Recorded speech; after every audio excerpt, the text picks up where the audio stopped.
Olá, sejam muito bem-vindos ao projeto Banho de Hotel. Nessa série de vídeos a gente vai falar tudo o que você precisa saber para construir aquele banho memorável, aquele banho digno de um hotel 7 estrelas. Estou muito feliz de poder iniciar esse projeto, de poder compartilhar muito conhecimento com vocês. Eu sou o engenheiro Rafael, sou especialista em sistema de aquecimento e a gente vai estar junto nessa construção. E começamos essa série com polêmica, pressurização pós-boiler. Posso ou não posso fazer? Esse assunto vai dar o que falar, vai ter gente defendendo a utilização, que já fez e deu certo, vai ter gente condenando, que utilizou e teve problema. Comenta aqui embaixo se você já utilizou esse tipo de solução e me conta como foi a sua experiência. Deu certo ou deu errado? Bem, para a gente começar esse assunto é importante a gente explicar o que é um sistema pressurizado. O sistema pressurizado é uma ferramenta que utilizamos na hidráulica para aumentar a pressão do sistema. Então, em lugares onde não existe pressão ou quando a pressão é pequena, é possível estar adicionando uma bomba a essa rede de abastecimento e essa bomba vai garantir uma pressão que seja satisfatória para o sistema. Em um sistema com boiler, tradicionalmente a bomba é posicionada na saída da caixa d'água. Então, na frente do pressurizador é feita uma ramificação de duas vias. Então, uma via, a gente coloca um T, uma via desse T é a nossa rede de água fria, a outra via vai entrar dentro do boiler e a partir do boiler vai se tornar a nossa rede de água quente. Perceba que nesse caso é o mesmo pressurizador fazendo a pressurização da rede de água quente e da rede de água fria. Como a bomba está antes do boiler, o reservatório vai receber toda a pressão vinda do pressurizador. Logo, o reservatório precisa estar preparado para suportar toda a pressão vinda dessa bomba. Então, chamamos esse boiler de reservatório de alta pressão. Já em um sistema com pressurização pós-boiler, o nome já diz, a pressurização vai acontecer depois do boiler. Nesse caso, a bomba é posicionada na saída do reservatório e por ele estar na saída, o reservatório não vai receber a pressão vinda do pressurizador.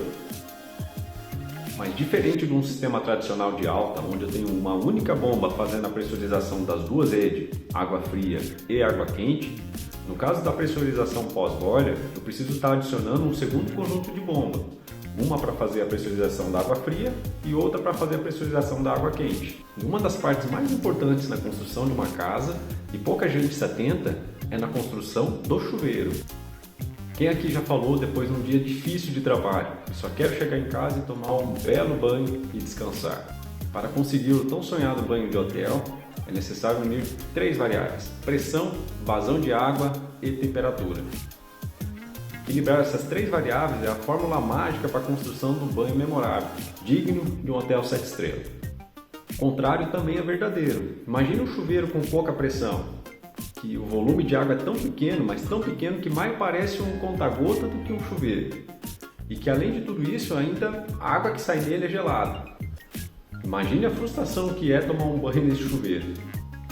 O tão sonhado banho de hotel vira pesadelo. Infelizmente, esse é um problema comum de muitas residências. Todo dia eu escuto falar alguém relatando desse problema. O chuveiro da casa não tem pressão, que a torneira da cozinha não sai água. E quando eu me deparo com uma situação dessa, eu logo penso: alguém não projetou como deveria. Ou pior, nem projetou.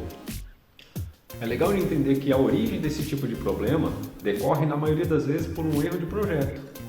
Sim, se você tem um sistema instalado e sente a necessidade de aumentar a pressão, isso é um erro de projeto. E as causas desses erros são vários. Pode ser um erro no dimensionamento do diâmetro da tubulação. Uma tubulação muito fina vai restringir a passagem de água, vai aumentar a perca de carga da rede, ou seja, vai perder mais pressão ao longo do percurso. Outro erro comum no dimensionamento, e esse é clássico e eu tenho certeza que a maioria de vocês passa despercebido nesse detalhe: especificar os modelos dos metais antes do início de cada projeto. Sim, antes de começar o projeto de dimensionamento, você precisa fazer a definição da escolha do chuveiro e das torneiras. Esse é o segredo de um bom dimensionamento. Então, a definição da escolha dos metais é o primeiro passo para projetar os equipamentos, assim como toda a tubulação que vai conectar os equipamentos com o ponto de consumo. Cada modelo de chuveiro, cada modelo de torneira tem a sua característica técnica com pressão mínima para um bom funcionamento. Quando a pressão não é atingida, ocorre o problema de sair pouca água no ponto de consumo. A altura da caixa d'água com relação ao ponto de consumo é quem vai determinar a pressão do sistema.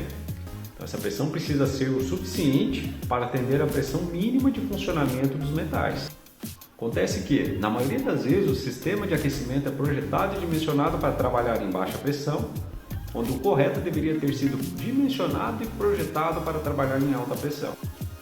Perceba que é um conjunto de fatores para fazer um correto dimensionamento de um sistema de aquecimento. Definição dos chuveiros, definição das torneiras, especificação dos equipamentos, dimensionamento da rede hidráulica, verificação de pressão do sistema. Todos precisam estar em sintonia para um bom funcionamento do sistema. Os metais precisam ser compatíveis com os equipamentos, assim como a tubulação hidráulica que vai conectar todo o conjunto hidráulico. Quando não se tem esse olhar para o todo, para o conjunto hidráulico completo, é onde acontecem os erros de projeto. Bem, e quando esse problema acontece, como resolver esse problema? Em um primeiro momento, faz muito sentido fazer a pressurização pós-boiler. Adicionar duas bombas, uma para quente, outra para fria. Mas será que esse tipo de sistema, pressurização pós-boiler, é uma boa solução? Eu vou te contar as dificuldades dessa solução. O que uma pressurização pós-boiler pode causar de problema. A dificuldade começa pela escolha do modelo de bomba de pressurização de água quente. São poucos modelos que suportam alta temperatura, restringindo muito as opções de escolha de bomba do projeto. Dependendo da necessidade de vazão e pressão, isso se torna um grande problema. E mesmo que você encontre um modelo de bomba adequado, existem outros complicadores. Em pressurização pós-boiler, é muito comum entrar ar na tubulação de água quente. Analisa comigo. Com a bomba ligada na frente do reservatório, todo o volume de água que ela mandar para frente, o mesmo volume precisa estar entrando no reservatório. Se isso não acontecer, ela vai baixar o nível de água do reservatório e vai começar a sugar ar pelo respiro. E isso acontece por vários motivos, desde a altura baixa da caixa d'água, estrangulamento da tubulação na entrada do boiler, estrangulamento da tubulação na entrada da bomba. E geralmente é um conjunto de vários desses fatores. É muito comum nesse tipo de sistema a bomba de água quente danificar com pouco tempo de uso. Muita gente acredita que a bomba estraga por conta da temperatura, mas não. A maioria das vezes o rotor danifica por conta desse ar que entra na tubulação. Esse ar, além de diminuir a vida útil do equipamento, ele também vai ser responsável por causar oscilação de temperatura no ponto de consumo. Imagine uma situação de utilização do sistema. Imagine que eu estou debaixo do chuveiro, tomando meu banho. Se nesse momento chegar um bolsão de ar, a temperatura vai oscilar. Isso causa um desconforto gigantesco para quem está utilizando. Outro problema muito comum em pressurização pós-boiler é a dificuldade em conseguir misturar as águas, O pessoal também conhece por temperar as águas, que é a dificuldade em ajustar a temperatura e o conforto de banho.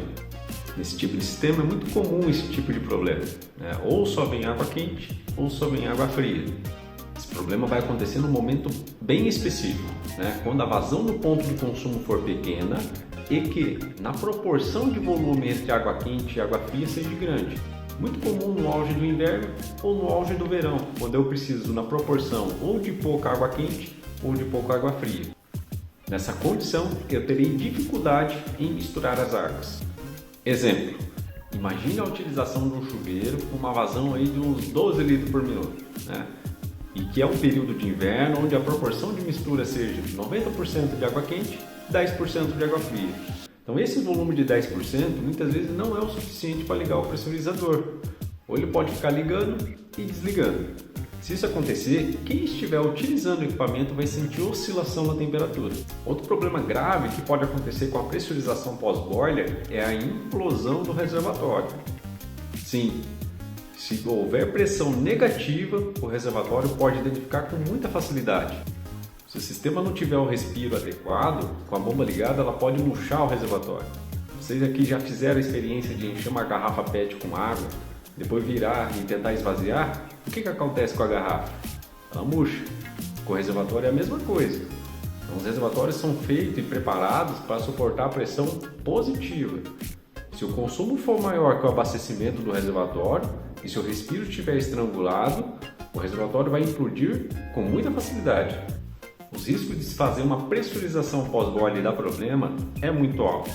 Então é por isso que a maioria dos fabricantes de aquecimento solar não reconhece esse tipo de instalação. e não dão garantia do produto quando é instalado dessa forma.